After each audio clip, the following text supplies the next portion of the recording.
É bem curioso que a gente fale tanto sobre as imagens assustadoras de Longlegs, mas quase nada sobre a história ou sobre os problemas dela.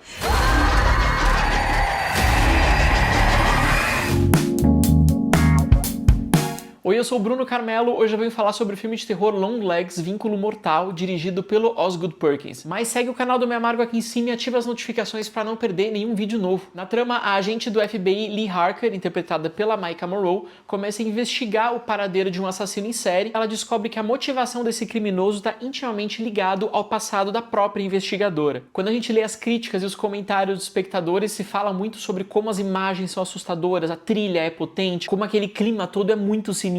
E eles têm razão. Por um lado, isso é muito positivo porque nos mostra que o medo pode nascer apenas do uso da linguagem cinematográfica. Como você enquadra, por quanto tempo você faz um movimento de câmera ou não. E aqui eu não tô falando de técnica, apenas de estética. Cada vez que chega um novo filme de terror e a trama se passa numa mansão mal assombrada ou numa cabana no meio da floresta, as pessoas falam, mas terror é isso, tem que ser à noite, tem que ter um vulto no corredor. Longlegs é um desses bons exemplos para nos provar que a gente não precisa de nada disso. Isso é mérito tanto do Os Perkins quanto do diretor de fotografia dele, o André Zarotti. Em muitos casos aqui, o assustador vem de dia, numa casa qualquer, numa situação muito simples. Em alguns casos, a heroína está situada num canto do enquadramento e a imagem dá uma atenção muito grande para a porta da cozinha ali no fundo. Isso dá a impressão de que algo ou alguém vai surgir ali do fundo, embora isso não aconteça. Mais pra frente, a gente tem uma rua vazia e tem um grande zoom nessa rua. A gente imagina que a imagem está indo em direção a algo especial. Não tem nada ali, ou a janelinha de uma casa qualquer, entre várias casas parecidas, que é filmada de maneira muito especial e simétrica pra gente olhar para essa janela e dando a entender mais uma vez que algo pode estar acontecendo ali dentro. O filme trabalha o tempo inteiro nessa sugestão do perigo, na sugestão do medo, que ele venha ou não. Aqui o presente é filmado em scope, esse formato da imagem um pouco mais retangular e tradicional, enquanto os flashbacks, os momentos do passado,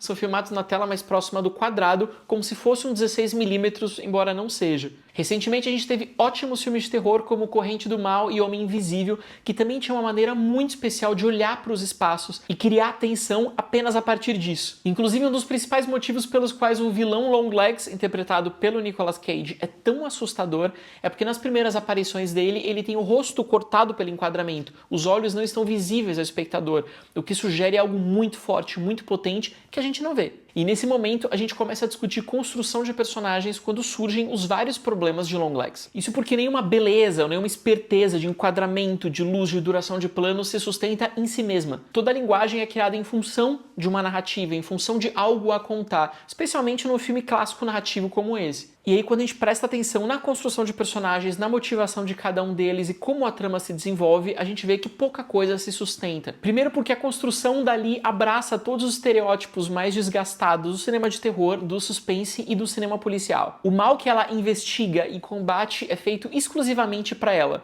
O mundo gira em torno dali. Tudo está ligado à sua própria infância. Longlegs ataca por causa dela, para ela, para chamar a atenção dela. A gente sabe que ali vai terminar por desvendar esse mistério porque o perigo é entregue para ela como um presente. O desenvolvimento do vilão também incomoda bastante. Ele se expressa por uma série de códigos cifrados, como se fosse o assassino do Zodíaco, mas essa linguagem própria é facilmente decifrada e depois abandonada pela história. Ele tem uma ligação muito forte com a religião que não é investigada em suas causas e nem vai ter uma consequência muito grande a seguir. Ele utiliza bonecas especiais para cometer os seus crimes, mas tanto a confecção quanto a distribuição e a entrega dessas bonecas ocorre de maneira completamente inverossímil, ou seja, difícil de acreditar mesmo dentro daquele contexto. O mesmo vale para Lee. Para mostrar que ela é uma policial muito dedicada, muito eficiente, é importante aqui que ela não tenha nem vida social, nem vida afetiva. Esse é um clichê machista e bastante desgastado porque ele sugere que para uma mulher ser realmente muito eficiente no trabalho, ela não pode ter uma vida familiar, ela não pode ter filhos, um marido ou uma esposa, e ela obviamente não sabe como se portar em sociedade. Por isso, a Lee vive sozinha, sempre muito triste, muito melancólica, e para mostrar que ela é realmente especial, ela ainda tem dons de médium que também não vão ser explorados a contento mais pra frente. Para piorar, a Lee não consegue conversar com as pessoas olhando nos olhos delas e ainda desenvolve um estranhíssimo tique nos lábios. Ela faz algo assim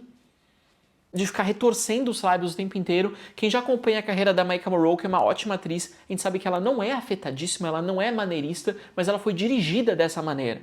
Aqui todo o personagem é repleto de tiques, de ornamentos, de fantasias, de próteses, de maquiagem, porque o diretor não concebe que uma pessoa monstruosa ou capaz de algo muito cruel possa ter uma aparência comum. Por isso, Ali adquire essas características que talvez venha de uma pessoa que esteja no espectro autista. Já o Longlegs fala gritando, ele canta aos gritos, ele usa uma prótese super estranha e claramente artificial no rosto, por cima tem uma maquiagem muito branca, os cabelos desgrenhados. Enquanto a mãe dali tem uma cara de louca, ela é uma acumuladora compulsiva, ela usa uma fantasia de freira, e até a Carrie Ann, interpretada pela Kiernan Shipka, também precisa fazer sua cara e seus momentos de louca. Aqui a gente percebe que o Osgood é tão rígido na sua concepção de imagem e de estética quanto ele é na direção de atores. Ele não confia muito naquilo que os atores possam trazer de dentro, da psicologia, do subentendido, porque para ele tudo precisa vir de fora, está claro na parte externa, no corpo, na maquiagem, nos figurinos, é algo tudo muito explícito e quase caricatural. Nesse sentido, Longlegs é o oposto do Silêncio dos Inocentes, com o qual ele vem sendo muito comparado. No filme do Jonathan Demme, a gente tinha sim uma investigadora que era uma mulher comum, sem tique, sem problema, sem nenhuma afetação por fora, que enfrentava um serial killer capaz de botar medo apenas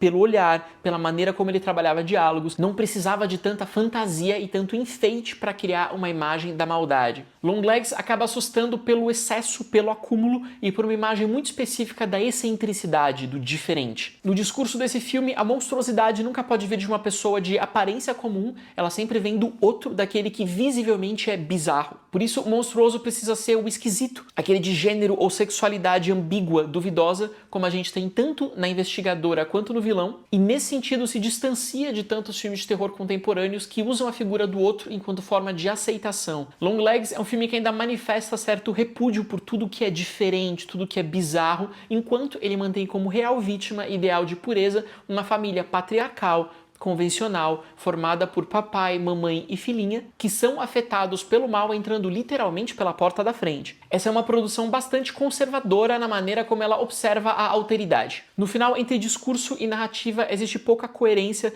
nessa divisão entre as mortes práticas, feitas pelas próprias mãos das pessoas, e aquelas por motivação sobrenatural. Existe pouco sentido na maneira como Longlegs vai embora e retorna, nas várias pistas plantadas e esquecidas pelo caminho, e mesmo numa divisão um tanto fortuita entre três partes. O filme tem tanta dificuldade de desenvolver uma história com começo, meio e fim, causas e consequências, que chegando ao clímax ele simplesmente explica tudo o que aconteceu, toda aquela caça ao tesouro, a busca por pistas é deixada de lado e chegam os flashbacks explicativos contando exatamente como o assassino executava seus crimes. Então se esse filme avança bastante enquanto pesquisa estética, ele é muito mais interessante do que outras bobagens pseudocultes como Skinamarink, por exemplo, ele representa uma espécie de retrocesso enquanto discurso sobre os perigos sociais e sobre a criminalidade. Por fim, parece que o aspecto mais interessante de Longlegs, Vínculo Mortal, não chega exatamente do filme, mas da estratégia de marketing utilizada para apresentá-lo ao público. Diante de uma trama frágil e confusa como essa, os distribuidores minimizaram a história, se focaram em flashes de imagens aterrorizantes e decidiram ocultar o rosto e a construção do Nicolas Cage. E aqui a gente está falando de um dos atores mais reconhecíveis do mundo, que poderia ter sido um verdadeiro chamariz de público, mas quando você esconde a cara desse homem, você sugere que tem algo muito inovador, muito assustador, que você precisa ver na sala de cinema. E nessa época em que tudo precisa ser garantido para o espectador comprar o ingresso, um filme de terror capaz de despertar a curiosidade pela ausência de imagens é de fato algo muito inteligente.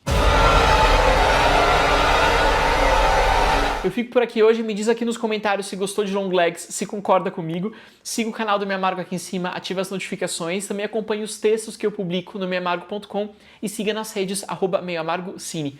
Até a próxima!